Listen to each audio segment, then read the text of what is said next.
Hello and welcome back to The Silver Lining with Oliver Newton. It's great to be back in London to crack on filming lots more episodes, so do stay tuned for lots of exciting things coming your way. Now, what better place to start than with this magnificent George II Rococo 18th century silver kettle stand.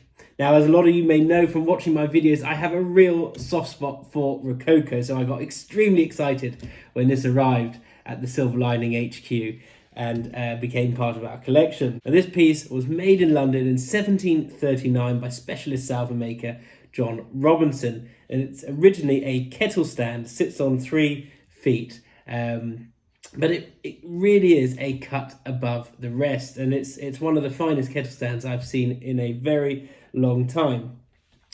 As you can see, it's beautifully decorated with this Rococo border that goes all the way round, and then the corners have this lovely shell design, which you can see, and the shell design is then mimicked. Can you see it on the feet underneath? You've got 3 lovely feet, and then the surface is beautifully chased all the way round to give this an incredible impact overall. And on the underside, it's beautifully hallmarked, very clear, and you have the original scratch weight of 25 ounces and 15 pennyweight. Originally, this would have sat flat on the table like a salver, and the kettle would have stood on top. The kettles always were on 3 feet, which would fit nicely into there.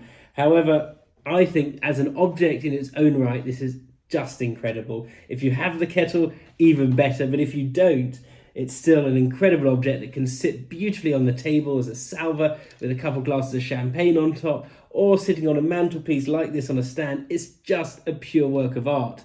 Now, what I loved about the Rococo movement is that this is 1739, and 15, 20 years earlier, English silver was extremely plain. And in such a short period of time, the contrast is incredible.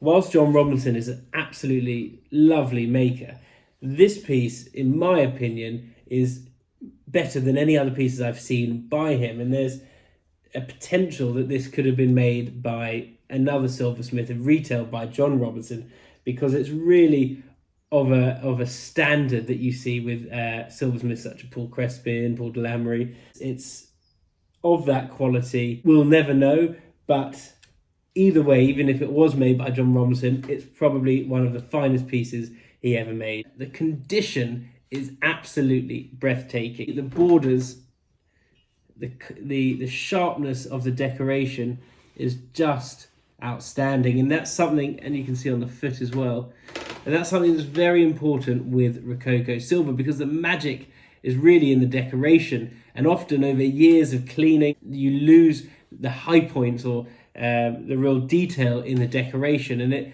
sort of diminishes the impact of these pieces. But this is really crisp and absolutely beautiful. The piece is available online now at olivernewton.art, and as always, if you'd like any more information or details, please do not hesitate to get in touch. Stay tuned for lots more episodes coming your way, and I hope everyone has a good rest of your week. Thanks for tuning in. Take care.